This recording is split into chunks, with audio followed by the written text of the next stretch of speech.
one. All right, welcome, Tana. How are you today?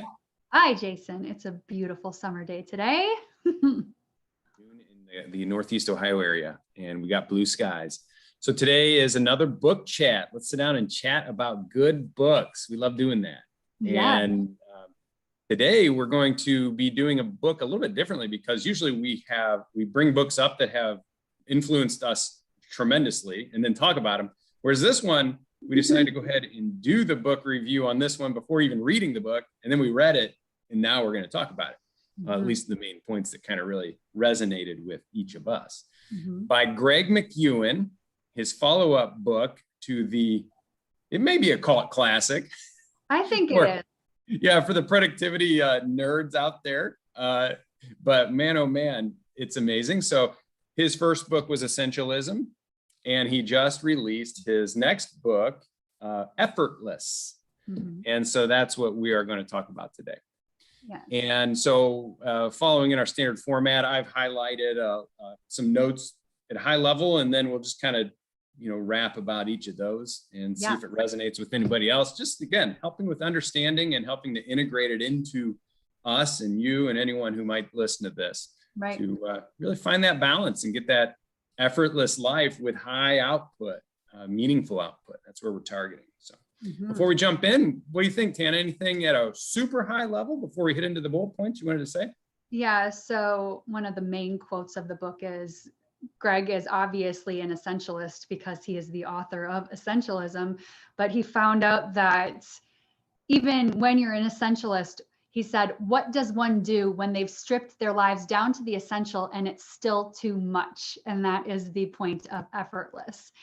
Because he's always talking about like the jar and the big rocks and the small rocks. And if you put the small rocks in first, you won't be able to fit the big rocks in. But if you put the big rocks in first, so if you do the essential first, then you can fit all the small rocks into it because they'll just go in the cracks. And he's like, but what if you have too many big rocks? You can't get the big rocks into the jar. And that's where he got to a point where he's like, wait, I'm being an essentialist and still it's too much. So then what's the next level of being productive in my life and not going insane? And this is his answers that he came up with in his life and his research, which I think it's great. Yeah, it is cool. He called himself out on when you reach the limit of doing something, essentialism in his point. And so to get a mind map of what he did about it in this new book, Effortless, it meant a lot to me, because I kind of tapped out at myself in a couple of those areas because I was such a disciple of his essentialism modality. So this one was a very meaningful one for me. And I agree with everything you said there. Yeah. Right. So I took a lot of notes from this, and I've churned these in the last 3 weeks. And I just highlight a couple of the more, I guess, essential, sorry to use that word, but essential points. And then let's talk about them, and we can get into some of the details, but I've highlighted them here. So I'm going to actually read them, and then we'll kind of wrap on. Sure. First one is something I basically just extracted out of the book, is that burnout is interpreted as a badge of honor in this Western working world, especially in the corporate hustle. Also on my list. Yeah, it was. I'm sure we're going to have some overlap big time here. It's a highly regarded value to burn yourself to a crisp and go home to your parents, to your children and your wife or your husband with not a whole lot left. Why would that be an honor? Why would that be a badge of honor? Like, whoa, need to think about this one. It's a badge of honor because it makes your company a lot more money. And so, but that doesn't make your life. But does it? I know it doesn't. It doesn't. But everyone's under the illusion that just grind until you die is making productivity. But we know that is definitely not the truth. You need the balance to be maxed out and to really deliver yourself. Right. So, and then in that is something else I kind of bolted on. I can't remember where this one was first heard, but it kind of makes you wonder about that one line. Is being busy and sprinting the new stupid? And I thought, what an interesting line, because everything's so meta level now and there's so much data coming at us, so much to deal with. Maybe the new intelligent, or one of the new intelligences, is dealing with it and not just burning yourself out. So the smartest will say, hold on, time out. I'm still in charge of myself, and I can still choose. And I'm going to choose a life of health and balance and high productivity, not just a life of sprint and burnout. So maybe actually this idea of hurrying and grit work is the new dumb. It's an interesting thing to just kind of toy with. What do you think about that? Yeah. He makes an argument in the book that our language matters, and that our culture says that trivial things are easy and important things are hard. But honestly, when I follow my gut on things, even if it's something that's hard, like moving from Wisconsin to New York, or moving from New York to Ohio to follow like someone that I potentially see myself marrying in the future. Like, these are kind of difficult logistical type things, but when I am aligned with what I think is important and true, it's almost like the universe puts the steps in front of me when it's the right path, and things just fall into place. And it is actually easy if I am in alignment with what I think I really should be doing with my life. And I personally am just like striking out all language in me that glorifies the busy, especially since we do trainings like this. I don't use the word busy in my life. If someone asks me what I'm busy with, I say, I'm actually never busy. I am in charge of every second of my life. And there is nothing that can stress me because it's all invited in from me. There is nothing that makes me busy because it is all put into my calendar by me. So those words just they're not relevant to me, and I don't want them to ever be relevant to me again, because I'm always going to choose now what comes in, and I'm always going to keep ownership of that, so I don't get burned out on just the thoughts and the language that I use in my life. Good for you. What a bold thing to do, to tell someone, I'm not busy. Right. And then just allow some silence and let them digest that, and give this word busy a new definition. Right. It doesn't mean not doing important things. Like, I do a lot of important things, and I know you do. And what a great idea. And you're probably further down the journey of this don't use busy thing than I am. You saying that out loud, I've had that thought many times, but I can't remember ever being bold with it where someone asks, well, so what are you busy on? Or what are you doing? And, oh, I'm busy. It's such a default answer, but it does not represent, actually. It doesn't represent what I am, what I want to be specifically. Right. And so we need to use that. Yeah, neurolinguistics is real. It makes your brain patterns continue brain patterns when you use those words. So got to be careful with it.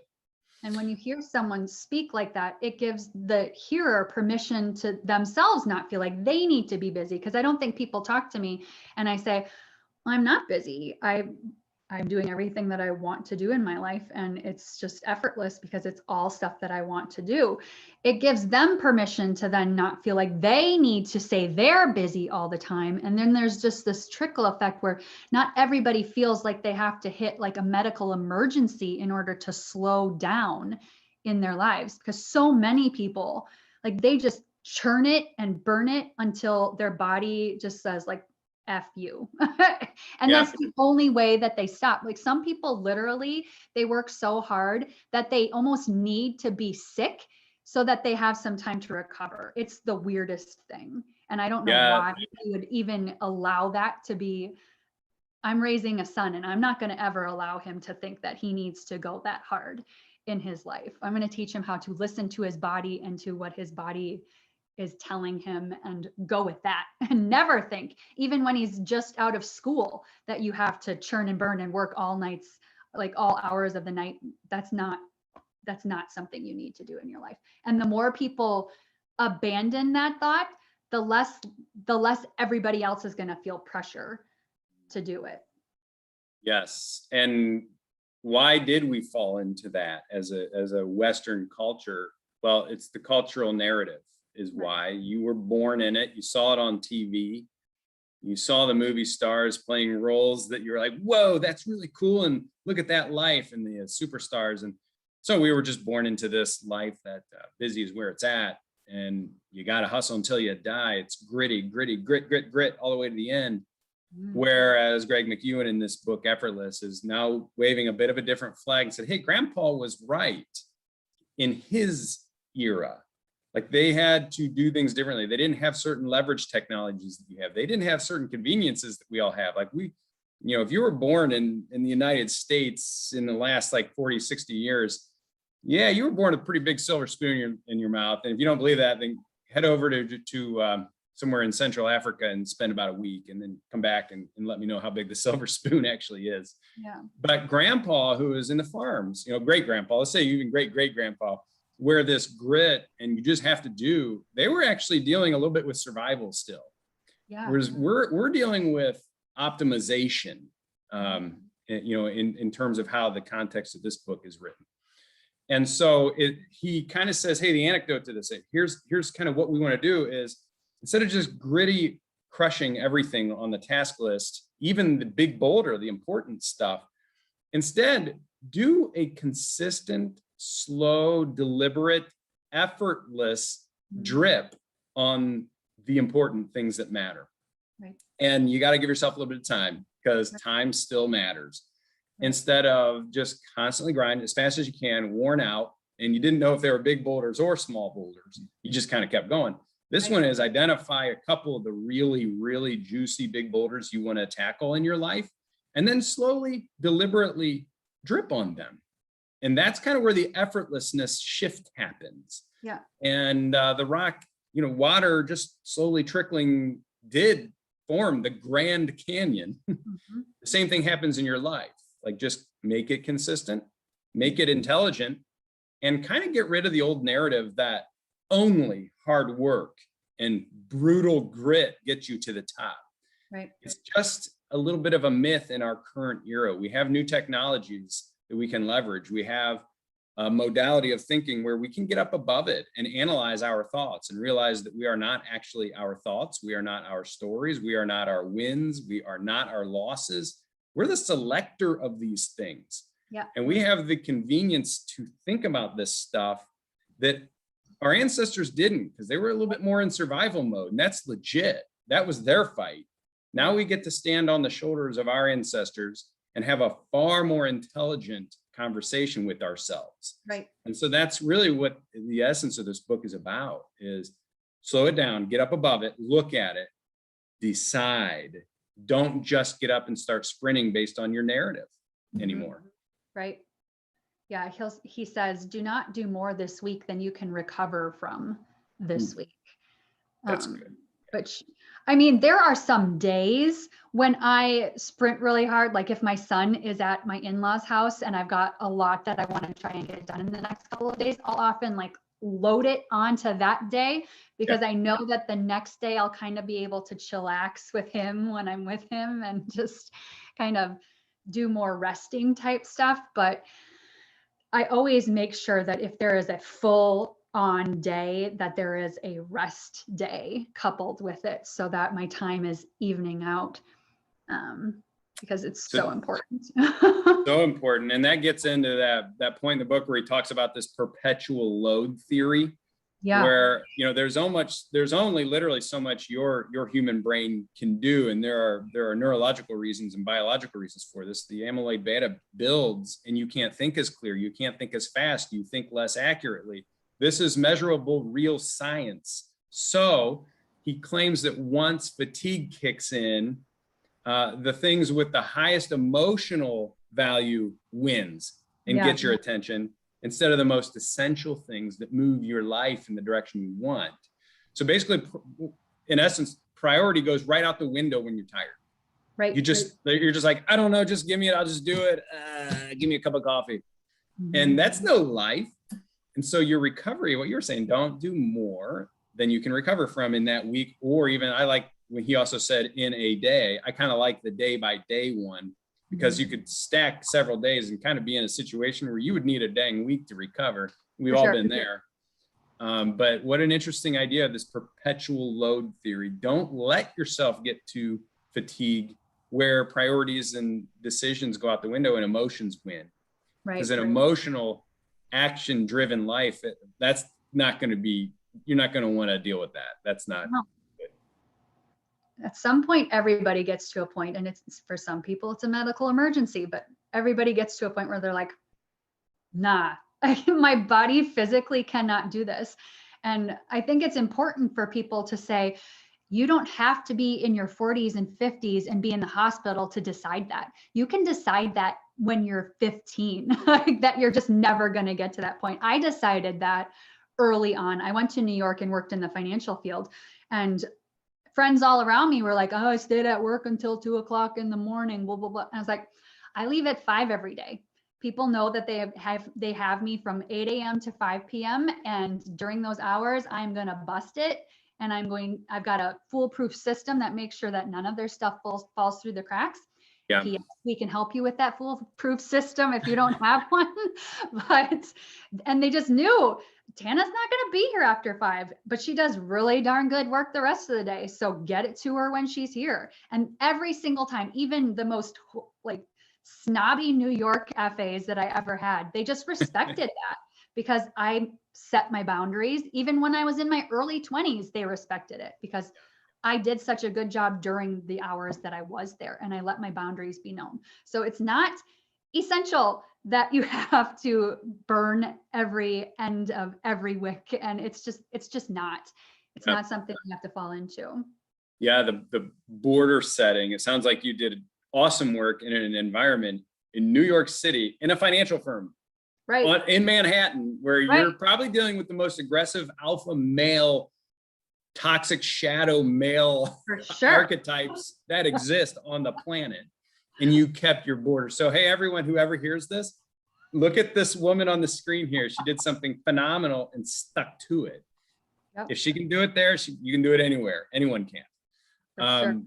And you know, as we talk about this, Effortless, the title of the book, kind of, I have to admit, I had a little bit of allergic reaction. Like, okay, I grew up on, I'm a Midwestern dude. Like you work.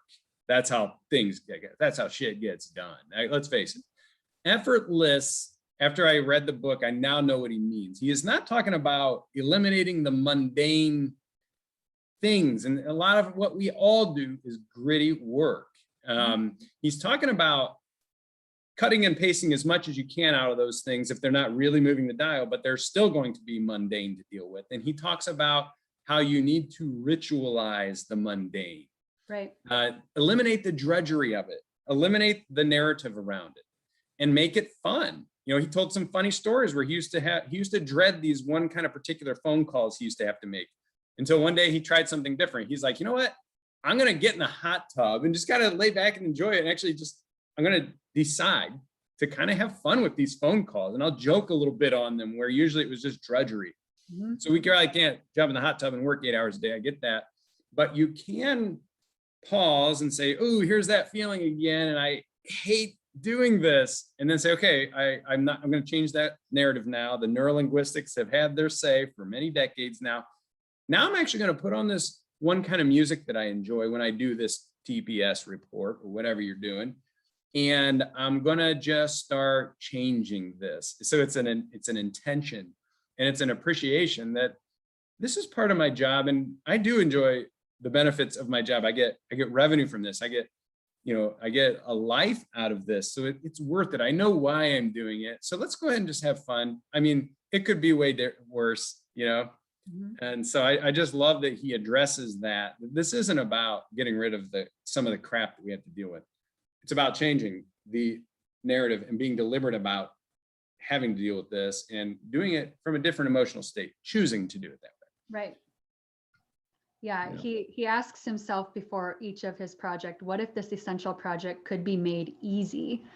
And then that's his filter. Like, okay, this is essential. How do I do this in the easiest way possible? Because our brains just go into this spiral of, well, there's these 100 different scenarios that could happen, and perhaps I should prepare for all 100. And he's like, is that a good use of your time? Maybe the easiest way through is the right way to start it, and then see if that easy way doesn't work, and then go on from there instead of doing the hardest possible way forward. So, yeah. And it might involve getting a little bit physically involved in the change. So if you're sitting at your desk, let's say you're in a cubicle at work or your office or wherever, maybe when that task comes up and you get that yucky feeling, it's like, oh yeah, this is that feeling that I don't need to have. It's actually a choice. And whether I'm going to let my narrative have at my emotions, or if I'm going to go ahead and change this now. Right. And it can be a marked change when you stand up, take the computer over to the coffee shop that's down near the lobby or something. Do the gritty work there once. Just like start shaking variables up, and you'd be surprised at the butterfly effect that can happen from literally physically changing the situation. So millions of ideas, just get creative with it, have fun.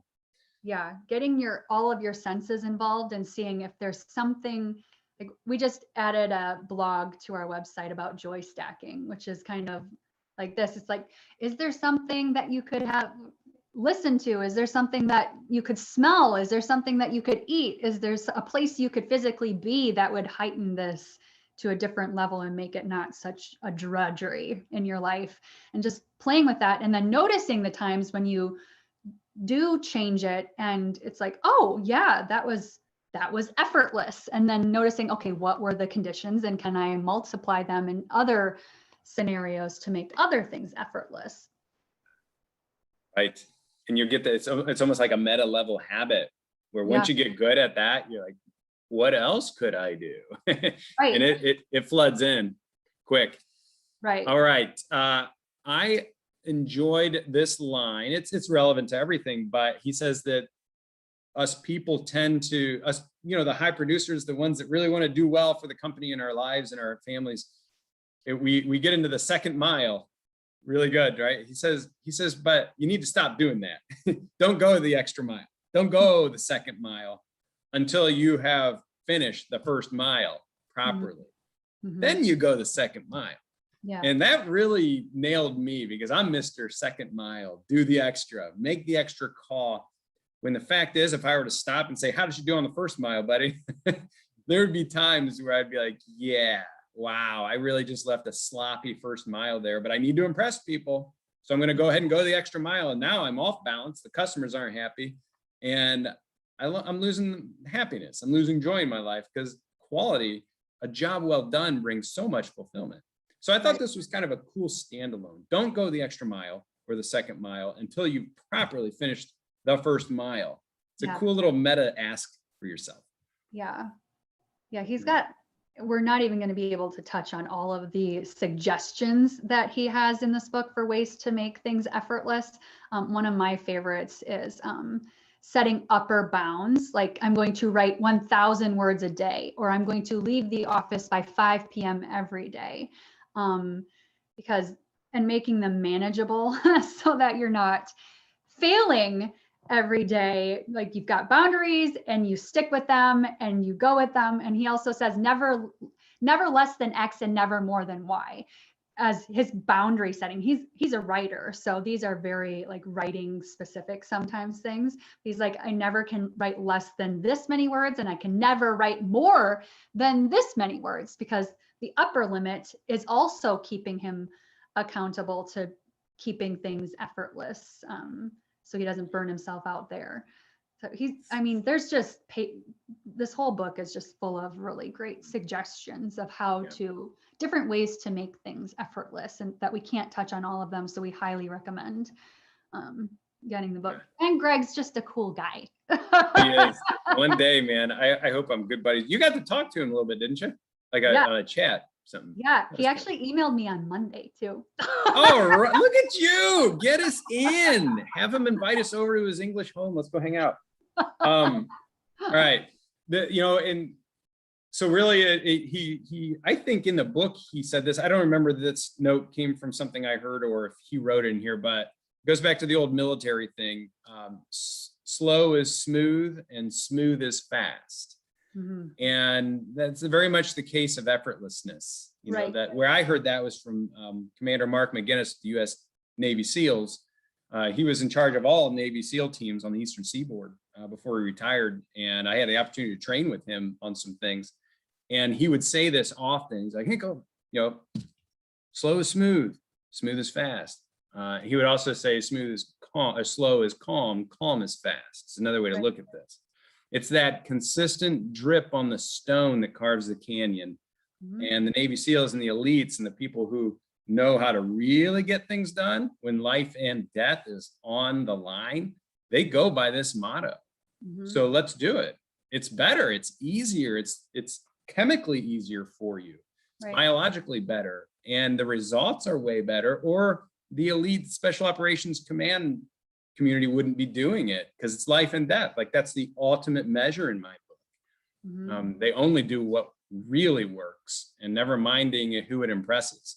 It's just results. So that's I could go on for another 6 hours on this book, as you know, and I know as you could, but I think we're kind of hitting our 25, 30-minute limit here. Is there anything else you want to say before we wrap up on this one? No, I think we covered the main points. He had a quote from George Eliot in the book that said, "What do we live for if it is not to make life less difficult for each other?"